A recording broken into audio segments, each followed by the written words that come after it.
আসসালামু আলাইকুম রহমতুল্লাহ। দিনী ইসলাম নলেজ চ্যানেলে আপনাদের স্বাগতম। আজ আমি আপনাদের সঙ্গে আলোচনা করব আজ বৃহস্পতিবার দিনে অথবা রাতে যদি আপনারা এই দুরূদ অথবা এই দোয়াটি একবার অথবা 3 বার পড়তে পারেন, আপনার জীবনের সমস্ত গুনাহ আল্লাহ মাফ করে দিবেন। আপনার কপাল খুলে যাবে, আপনার ভাগ্য খুলে যাবে। বৃহস্পতিবার দিন অত্যন্ত ফজিলাতপূর্ণ একটি দিন। এই দিনে আল্লাহ তাআলা বান্দার লেখা ভাগ্যকেও পরিবর্তন করে দেন। আমলের দ্বারা আপনি যদি আপনার মনের আশা পূরণ করতে চান, গাইবী ধন সম্পদের মালিক হতে চান, হায়াত এবং রিজিকে বরকত আনতে চান, এছাড়াও যে সকল দিনী ভাই বোনেরা অভাবগ্রস্ত, ঋণগ্রস্ত, ঋণে জর্জরিত হয়ে গেছেন, দোয়াটি এবং আমলটি করার কারণে আপনাদের ঋণ আল্লাহ পরিশোধ করে দেবেন এবং বিশ্বনবী সাল্লাল্লাহু আলাইহি ওয়াসাল্লামের সঙ্গে জান্নাতে যেতে পারবেন। এবং যে 3 শ্রেণীর ব্যক্তিকে আল্লাহ তাআলা ঘৃণা করেন, অপছন্দ করেন, সেই 3 শ্রেণীর মানুষ কারা এবং কোন কাজ করলে আপনাকে আল্লাহ তাআলা অপছন্দ করবেন, সেই কাজগুলো সম্পর্কেও বলবো। অনুরোধ করছি, জীবনে একবার হলেও বৃহস্পতিবার দিনে অথবা রাতে এই আমলটি করে যান। কপাল খুলে যাবে, ভাগ্য ঘুরে যাবে, জীবনের সমস্ত গুনাহ মাফ হবে, তাহাজ্জুদ পড়ার সওয়াব হবে এবং অনেক নেকি এবং অনেক সওয়াব পাবেন। অনুরোধ করছি, আমরা এই প্রথমবার নারীদের ছবি ছাড়া কিংবা হারাম কোনো ছবি ছাড়া ইউটিউব এবং ফেসবুকে ভিডিও দিয়ে থাকছি। এরকম ভিডিওগুলি যদি আপনি আপনার ফোনে পেতে চান, এজন্য অবশ্যই দিনী ইসলাম নলেজ চ্যানেলটিকে সাবস্ক্রাইব করে রাখুন। তো চলুন শুরু করি। দিনী ভাই ও বোনেরা, আল্লাহ তাআলা আমাদের জীবনে দিন ও রাত দুইটি দ্বারা রেখেছেন। এর মধ্যে আমাদের জীবনে কিছু দিন ও রাত বিশেষ বরকতময় করে রেখেছেন মহান আল্লাহ তাআলা। এই দিনগুলোতে যদি আমরা সঠিকভাবে এবং নিয়ম মেনে আমল করতে পারি, তাহলে আমাদের দুনিয়া ও আখিরাতে সফলতা লাভ করা সম্ভব হবে। আমরা নবীজির সঙ্গে জান্নাতে যেতে পারবো। আল্লাহ তাআলা আমাদের দুনিয়া এবং আখিরাতকে কামিয়াবি করে দেবেন। দুনিয়ায় আপনি সকল কাজে সফলতা পাবেন। তাই এমনই একটি দিন অথবা রাত মহান আল্লাহ তাআলা আমাদের জীবনে দিয়েছেন এবং আমাদেরকে সঠিকভাবে আমল করার জন্য উদ্বুদ্ধ করেছেন। এই রাতেই মহান আল্লাহ তাআলার সামনে পুরো সপ্তাহের আমল উপস্থাপন করা হয়। এজন্য বৃহস্পতিবার রোজা রাখতেন আমাদের নবীজি সাল্লাল্লাহু আলাইহি ওয়াসাল্লাম। এই বিষয়ে নবী করিম সাল্লাল্লাহু আলাইহি ওয়াসাল্লাম হাদিসে বলেছেন, বৃহস্পতিবার ও সোমবার আল্লাহ তাআলার সামনে বান্দার আমল উপস্থাপন করা হয়। তাই আমি চাই আমার আমল পেশ করার সময় আমি যেন রোজা অবস্থায় থাকি এবং যখন এই দিনে আল্লাহ তাআলার সামনে বান্দার আমল পেশ করা হয়, তখন আল্লাহ তাআলা তার পাপী বান্দাদেরকে ক্ষমা করে দেন। আল্লাহ তাআলার রহমত দিয়ে তাদেরকে ডেকে নেন এবং বান্দা যা চায় আল্লাহর কাছে আল্লাহ তাআলা তা দিয়ে দেন। অনেক দিনই ভাই ও বোনেরা রয়েছেন যারা এই বৃহস্পতিবারে আমলটা করবেন না অথবা সময় অপচয় করতেছেন। আমি বলবো যে আপনারা অবশ্যই আজকের এই আমলটি করে দেখুন, জীবন বদলে যাবে।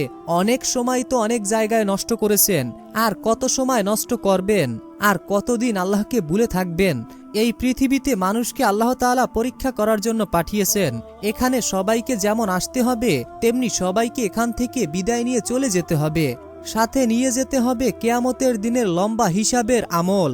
মহান আল্লাহ তাআলা কোরআনুল কারিমে বলেন, আর তোমরা সেই দিনকে ভয় করো যেই দিন তোমাদেরকে আল্লাহ তাআলার দরবারে উপস্থিত করা হবে।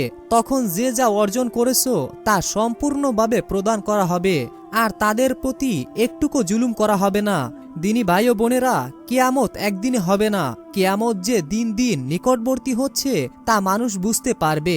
দিনী ভাই ও বোনেরা, এখন আমি আপনাদেরকে আমল ও দোয়াগুলো বলে দিচ্ছি। ধৈর্য ধরে ভিডিওটি শেষ পর্যন্ত দেখুন এবং কমেন্টে সকলেই আমিন লিখে দোয়াতে শরীক থাকুন। উম্মু হানি নামে এক ব্যক্তি রাসূলুল্লাহ সাল্লাল্লাহু আলাইহি ওয়াসাল্লামের কাছে এসে বললেন, হে আল্লাহর রাসূল, আমি বুড়ো ও বৃদ্ধ হয়ে গেছি। আমাকে এমন একটি আমল শিখিয়ে দিন যা আমি বসে বসে পালন করতে পারবো।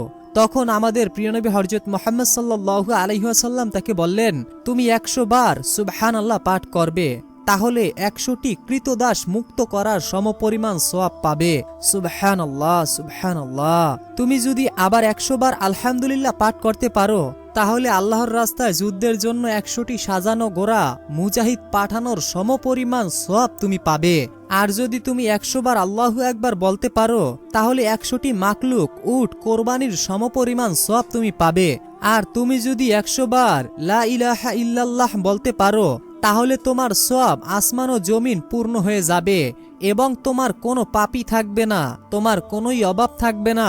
আল্লাহ তোমার উপর খুশি থাকবেন, তোমার রিজিক বৃদ্ধি হয়ে যাবে, কখনোই তুমি ঋণগ্রস্ত হবে না, বা ঋণ থাকলে পরিশোধের ব্যবস্থা আল্লাহ করে দিবেন, তোমার হায়াতের ভিতরে আল্লাহ বরকত দিবেন, তোমার কাজের ভিতরে রহমত আসবে, তুমি আল্লাহ তাআলার পছন্দনীয় একজন বান্দা হয়ে যাবে।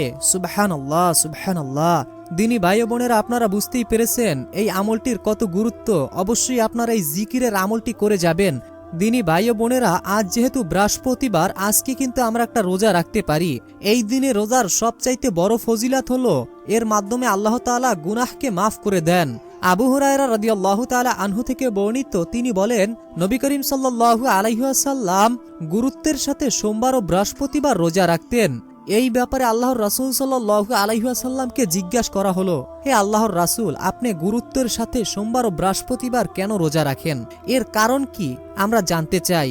নবী করিম সাল্লাল্লাহু আলাইহি ওয়াসাল্লাম বললেন, সোমবার ও বৃহস্পতিবার আল্লাহ সব মুমিনকে ক্ষমা করে দেন, তবে ওই দুই ব্যক্তি ছাড়া যারা একে অপরকে বর্জন করে, তাদের সম্পর্কে আল্লাহ তাআলা বলেন, পরস্পর মিলিত হয়ে যাওয়া পর্যন্ত এদেরকে আপন অবস্থায় ছেড়ে দাও।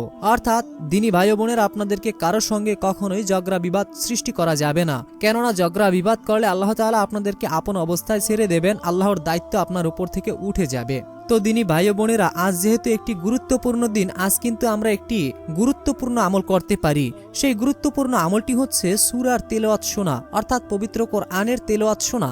আপনারা অনেকেই আছেন যারা কোরআন পড়তে পারেন না, অথবা যারা পারেন মানে পড়ার মতো সময় হচ্ছে না। আপনারা চাইলে এই কোরআন তেলাওয়াতটি শুনতে পারেন, কেননা এই তেলাওয়াতটি শোনার ফলে আপনার মনের অপূর্ণ আশাগুলো পূরণ হবে। দীর্ঘদিন থেকে আটকে থাকা মনের আশা পূরণ হবে ইনশাআল্লাহ।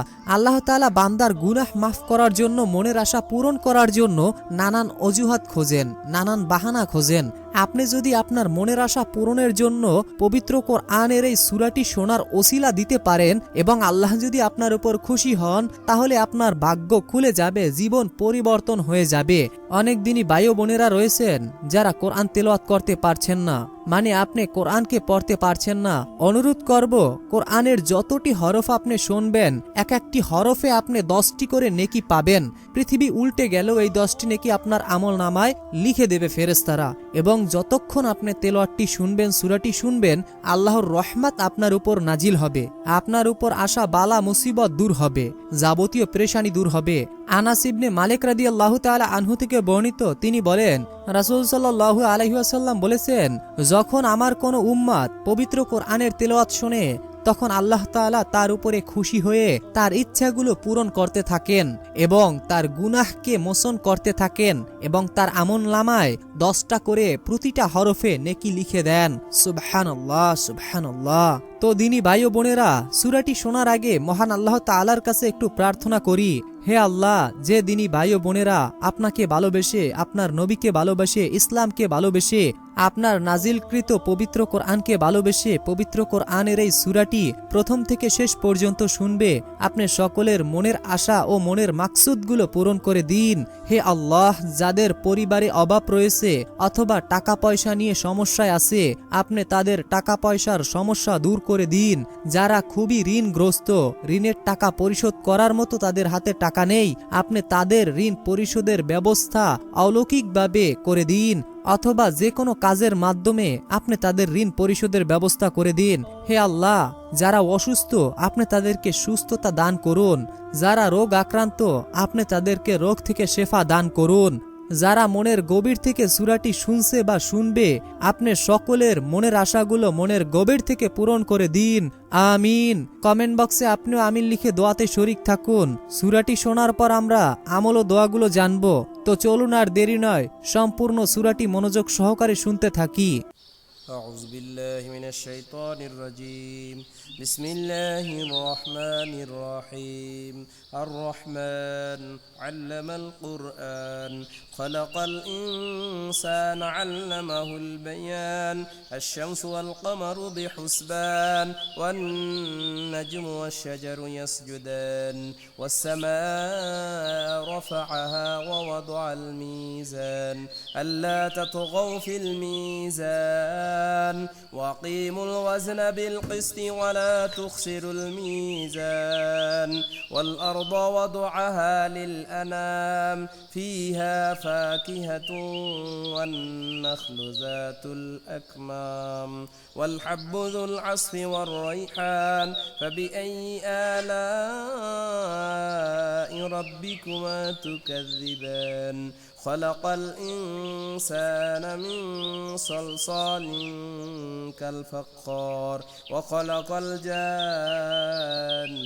من مارج من نار فبأي آلاء ربكما تكذبان رب المشرقين ورب المغربين فبأي آلاء ربكما تكذبان مرج البحرين يلتقيان بينهما برزخ لا يبغيان فبأي آلاء ربكما تكذبان يخرج منهما اللؤلؤ والمرجان فبأي آلاء ربكما تكذبان وله الجوار المنشآت في البحر كالأعلام فبأي آلاء ربكما تكذبان كل من عليها فان ويبقى وجه ربك ذو الجلال والإكرام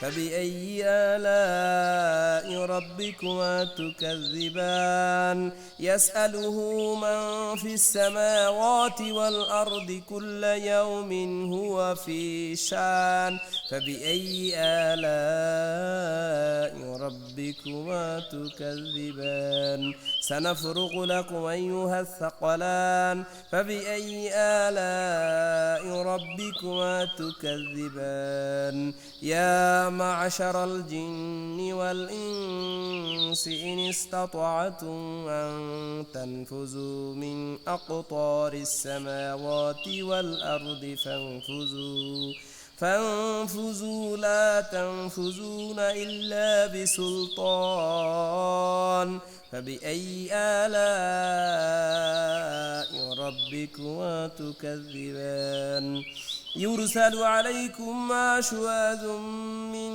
نار ونحاس فلا تنتصران فبأي آلاء ربكما تكذبان فإذا انشقت السماء فكانت وردة كالدهان فبأي آلاء ربكما تكذبان فيومئذ لا يسأل عن ذنبه إنس ولا جان فبأي آلاء ربكما تكذبان يعرف المجرمون بسيماهم فيؤخذ بالنواصي والأقدام فبأي آلاء ربكما تكذبان هذه جهنم التي يكذب بها المجرمون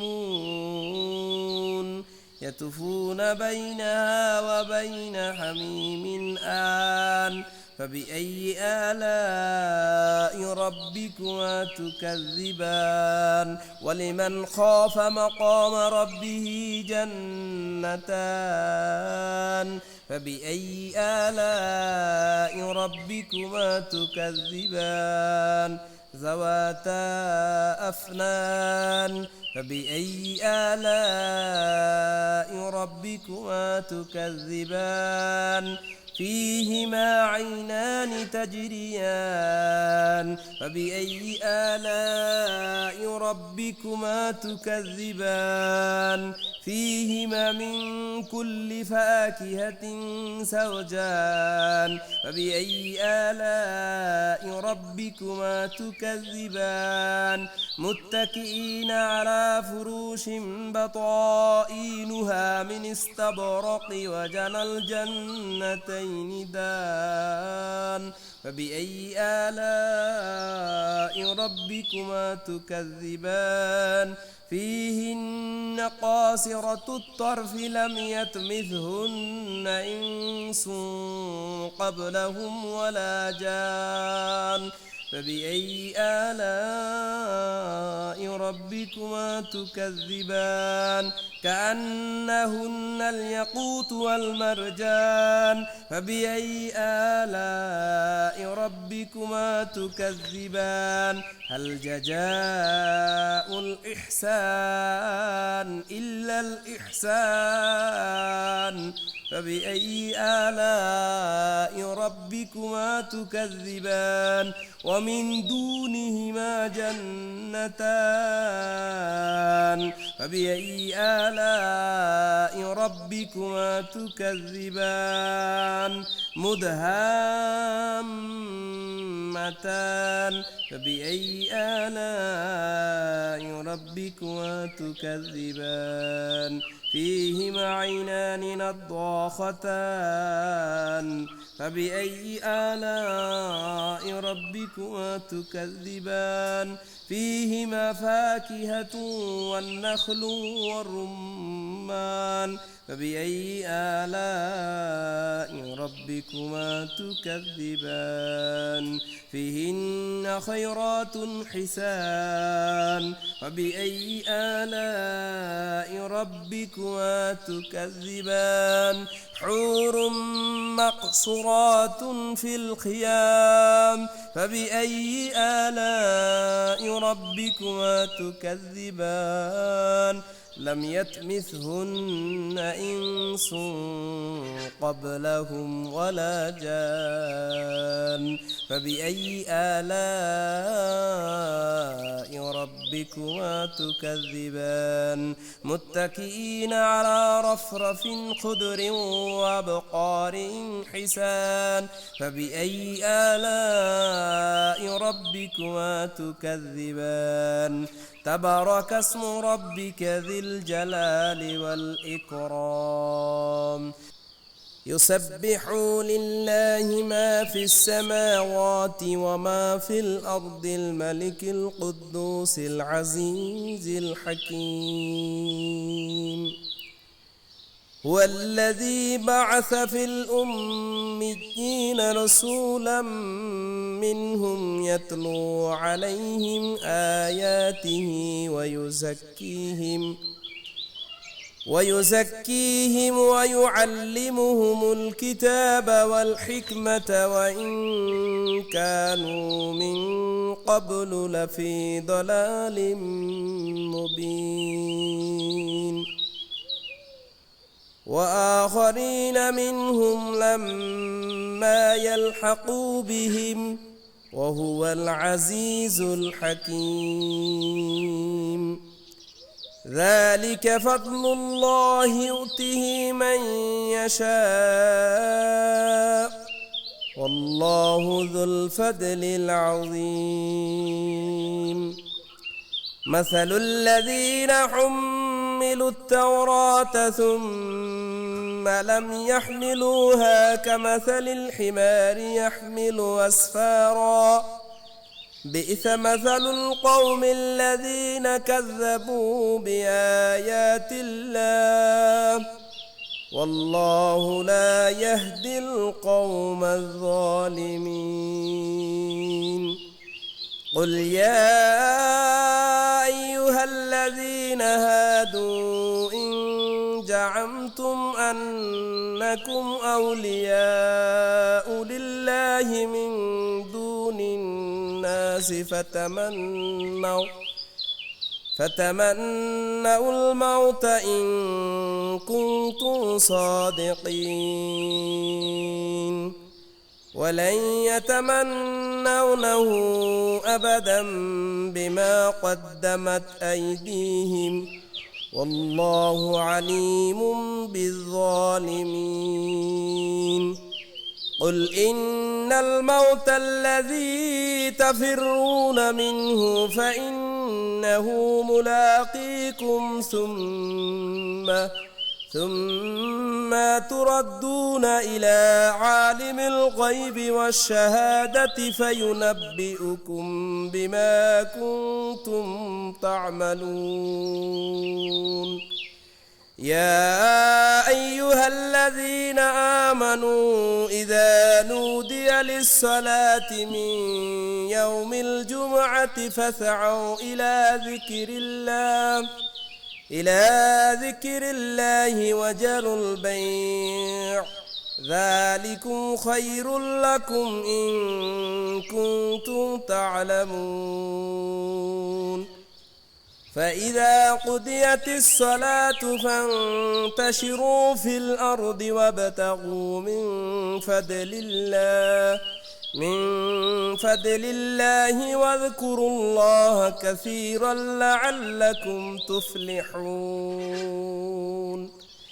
وإذا رأوا تجارة أو لهوا انفضوا إليها وتركوك قائمة قل ما عند الله خير من اللهو ومن التجارة والله خير الرازقين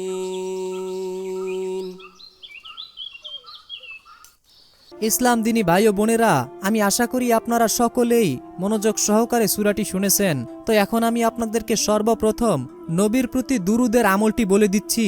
আনাস রাদিয়াল্লাহু তাআলা আনহু থেকে বর্ণিত, রাসূলুল্লাহ সাল্লাল্লাহু আলাইহি ওয়াসাল্লাম বলেছেন, বৃহস্পতিবার দিনে ও রাতে আমার প্রতি তোমরা বেশি বেশি দুরূদ পড়ো।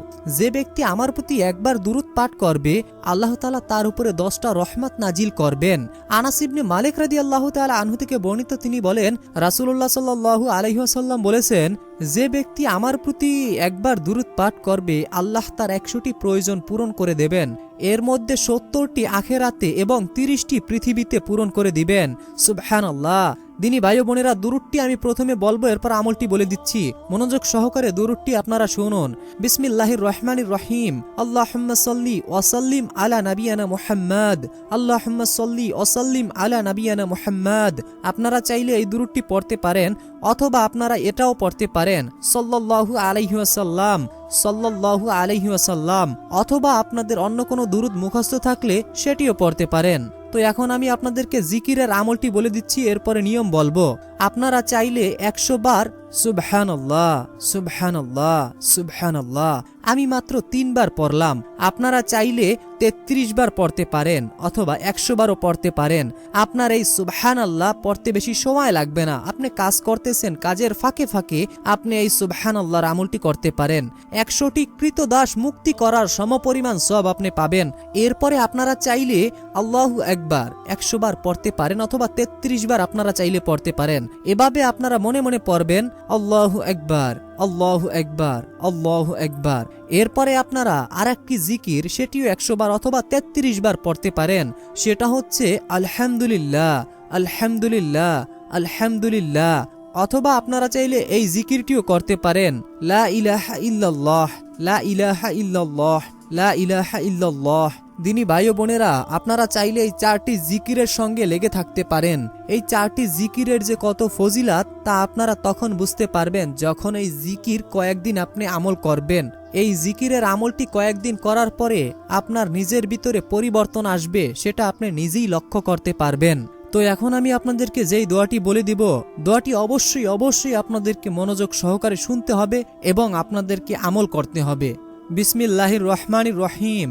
রব্বিগফির ওয়ারহাম ওয়া আনতা খায়রুর রাহিমিন। রব্বিগফির ওয়ারহাম ওয়া আনতা খায়রুর রাহিমিন। অথবা এই দোয়াটিও পড়তে পারেন, সামিনা ওয়া আতানা গুফরানাকা রব্বানা ওয়া ইলাইকাল মাসির। সামিনা ওয়া আতানা গুফরানাকা রব্বানা ওয়া ইলাইকাল মাসির। তো আমি আশা করি আপনারা সকলেই এই দোয়াগুলো শুনতে পেরেছেন। তো এখন আমি আপনাদেরকে যেই দোয়াটি বলে দেব, দোয়াটি অবশ্যই আপনাদেরকে মনোযোগ সহকারে শুনতে হবে এবং আমল করতে হবে। শুধু আপনারা শুনলেই হবে না, এই শোনার পাশাপাশি আপনাদেরকে আমলও করতে হবে। না হলে কিন্তু আপনারা ফল পাবেন না, না হলে কিন্তু আপনারা দুনিয়া ও আখিরাতে কামিয়াবি অর্জন করতে পারবেন না। বিসমিল্লাহির রহমানির রহিম। আল্লাহুম্মা ইন্নী আসআলুকা বিআন্নী আশহাদু আন্নাকা আনতাল্লাহু লা ইলাহা ইল্লা আনতাল আহাদুস সামাল্লাজি লাম ইয়ালিদ ওয়া লাম ইউলাদ ওয়া লাম ইয়াকুল্লাহু কুফুয়ান আহাদ। তো আমি আশা করি আপনারা এই দোয়াটিও শুনতে পেরেছেন। তো এখন আমি আপনাদেরকে যেই দোয়াটি বলে দিব, সেই দোয়াটি আপনারা অবশ্যই মুখস্থ করে রাখুন। আশহাদু আল্লা ইলাহা ইল্লাল্লাহু ওয়াহদাহু লা শারিকা লাহু ওয়া আন্না মুহাম্মাদান আবদুহু ওয়া রাসূলুহু রাদিতু বিল্লাহি রাব্বাও ওয়া বিল ইসলামি দীনাও ওয়া বিমুহাম্মাদিন নাবিয়্যা রাসূলুল্লাহ সাল্লাল্লাহু আলাইহি ওয়াসাল্লাম রাদিতু বিল্লাহি রাব্বাও ওয়া বিল ইসলামি দীনাও ওয়া বিমুহাম্মাদিন নাবিয়্যা রাসূলুল্লাহ সাল্লাল্লাহু আলাইহি ওয়াসাল্লাম। আমি আশা করি সকলেই দোয়াগুলো শুনেছেন। তো এখন আমি আপনাদেরকে নিয়মটি বলে দিচ্ছি। নিয়মটি আসলে আপনারা কিভাবে এই দোয়া এবং আমলগুলো করবেন। অনেকগুলো দোয়ার কথা বলেছি, জিকিরের কথা বলেছি, তো এখন নিয়মটি তো জানা আপনাদের জরুরি। দেখুন দিনী ভাই বোনেরা, 4টি জিকিরের যেই আমলটি আপনাদেরকে বললাম, সেই জিকিরের আমলটি আপনারা সব সময় অর্থাৎ যে কোনো সময় আপনারা সেই জিকিরের আমলটি করতে পারবেন। আপনারা হাঁটতে, চলতে, উঠতে, বসতে, যে কোনো সময় যে কোনো মাধ্যম থেকে আপনারা করতে পারবেন সেই জিকিরের আমলটি। এবং তাছাড়া যেই দোয়াগুলো আমি আপনাদেরকে বলে দিলাম, সেই দোয়াগুলো আপনারা চাইলে যে কোনো সময় পড়তে পারেন। কিন্তু সবচাইতে উত্তম হচ্ছে আপনারা যদি 2 রাকাত নামাজ আদায় করার পরে এরপরে দোয়াগুলো পড়ার পরে যদি মোনাজাতের মাধ্যমে আল্লাহ তাআলার কাছে আপনি দোয়া এবং দুরুদগুলো পড়তে পারেন এবং ক্ষমা চাইতে পারেন, আল্লাহ তাআলা কিন্তু আপনাকে ক্ষমা করে দিবেন এবং আপনার প্রয়োজনগুলো পূরণ করে দিবেন। এবং আল্লাহর অশেষ রহমতে আপনি আপনার জীবনে কখনোই অভাবে পড়বেন না, আপনার জীবনে কখনোই আপনি অসুস্থ হবেন না। যদি আল্লাহ আপনাকে পরীক্ষা করেন সেটা আলাদা, কিন্তু দেখা গেছে আমল আমরা করতে জানি না, করতে পারি না। সেজন্য আমি আপনাদেরকে নিয়মটি আবারও বলে দিচ্ছি। সর্বপ্রথম যদি নামাজের পর আপনি এই আমলটি করেন, তাহলে সালাম ফেরানোর পর সর্বপ্রথম কাজই হচ্ছে নবীর প্রতি দুরূদ পড়া। নবীর প্রতি আপনি যে কতবার সম্ভব, যতবার সম্ভব ততবার আপনি দুরূদ পড়ে নেবেন। এরপরে আপনি আল্লাহ তাআলার প্রশংসা করবেন, আল্লাহ তাআলার সিফাতি নাম পড়বেন, যেমন সুবহানাল্লাহ, আলহামদুলিল্লাহ, আল্লাহু আকবার, লা ইলাহা ইল্লাল্লাহ। এই 4টি জিকির কিছুক্ষণ করবেন। এরপরে আপনি দোয়াগুলো পড়বেন। দোয়াগুলো আমি যেগুলো আপনাদেরকে বলে দিয়েছি আশা করি মুখস্থ করে নিয়েছেন। সেই দোয়াগুলো আপনারা প্রত্যেকটি দোয়া আপনারা 7 বার করে অথবা 3 বার করে পড়তে পারেন, মানে 3 বার অথবা 7 বার করে আপনারা দোয়াগুলো পড়ে নেবেন। এরপরে আপনারা মোনাজাত দিবেন। মোনাজাতের প্রথমে আল্লাহর প্রশংসা করবেন, নবীর প্রতি দুরূদ পড়বেন এবং মাঝখানে আপনি আপনার চাওয়াগুলো আল্লাহর কাছে তুলে ধরবেন যে হ্যাঁ আল্লাহ, আমার এটার প্রয়োজন, আমার টাকার প্রয়োজন, আমার অভাব, আমি অনেক কষ্টে আছি, আমার পরিবারে ঝগড়া লেগে থাকে সব সময়, আমি সর্বদা চিন্তিত অবস্থায় থাকি। মানে আপনার যত প্রয়োজন, আমি তো জানি না, আপনারা নিজেদের মনের কথা নিজেরাই ভালো জানেন। অতএব আপনারা নিজেরা নিজেদের কথাগুলো আল্লাহর কাছে প্রকাশ করবেন। যখন আপনারা আল্লাহর কাছে আপনার চাওয়াগুলো সুপর্দ করবেন, মানে বলা হবে, এরপরে আপনারা শেষে নবীর প্রতি দুরূদ পড়বেন। এই নবীর প্রতি দুরূদ পড়ার পর আল্লাহর প্রশংসা করবেন। আল্লাহর প্রশংসা করার পর আপনি মোনাজাতকে শেষ করবেন। এরপরে আপনি আপনার কাজে চলে যাবেন। ইনশাআল্লাহ আমলটি করার ফলে কিছুদিনের মধ্যেই আপনার ভাগ্য পরিবর্তন হবে এবং আল্লাহর রহমত আপনাদের উপরে নাজিল হবে। অবশ্যই দিনী ভাই বোনেরা, আপনাদেরকে 5 ওয়াক্ত সালাত আদায় করতে হবে, হালাল খেতে হবে, হারাম থেকে দূরে থাকতে হবে এবং কাউকে ঠকানো যাবে না। এই বিষয়গুলো মেনে আপনারা যদি আমল করেন, আল্লাহ তাআলা আপনাদের আমল ফিরিয়ে দিবেন না, আপনাদের আমল বিজলির ন্যায় কবুল হয়ে যাবে। অর্থাৎ আপনাদের আমল কবুল হতে কোনো সময় লাগবে না। তো দিনী ভাই বোনেরা, এই ছিল আমাদের আজকের এই ভিডিও সম্পর্কে যদি আপনাদের মূল্যবান কোনো মতামত থাকে অবশ্যই জানাবেন। এছাড়াও যদি আপনাদের কারো প্রশ্ন থাকে অবশ্যই কমেন্টে জানাবেন, প্রশ্নের উত্তর দেওয়ার চেষ্টা করব। এখনকার মতো বিদায় নিচ্ছি, দেখা হবে পরবর্তীর ভিডিওতে। আসসালামু আলাইকুম ওয়া রাহমাতুল্লাহ।